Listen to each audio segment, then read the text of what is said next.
Sa gitna ng mabilis na takbo ng mundo, madalas natin nalilimutan ang tunay na kahulugan ng ating pag-iral. Hindi ito nasusukat sa dami ng ating pag-aari, kundi sa lalim ng ating pagtulong sa kapwa. Paglilingkod ay nagsisimula sa isang simpleng desisyon. Hindi mo kailangang maging mayaman o makipangyarihan upang makagawa ng pagbabago.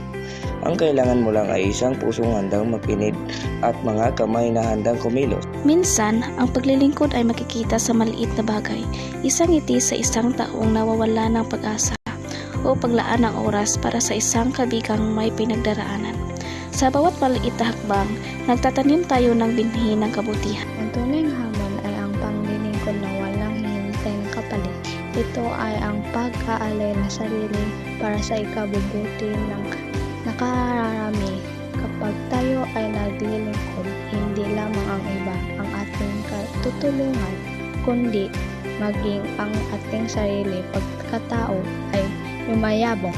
Sabi nga sa isang tanyag na prinsipyo, ang tunay na halaga ng isang tao ay nakikita sa kung ano niya pinaglilingkuran ang mga taong walang maibalik sa kanya. Ang matematikong formula ng kaligayahan ay hindi pagdaragdag ng ari-arian, kundi ang pagbabahagi na kung ano mayroon tayo. Tayo ang magsisilbing liwanag sa dilim. Tayo ang magiging tinig ng mga walang boses. Sa ating pagkakaisa, walang bundok na hindi kayang tiniting o dagat na hindi kayang tawirin. Ang paglilingkod ay hindi lamang isang obligasyon, ito ay isang pribilehiyo.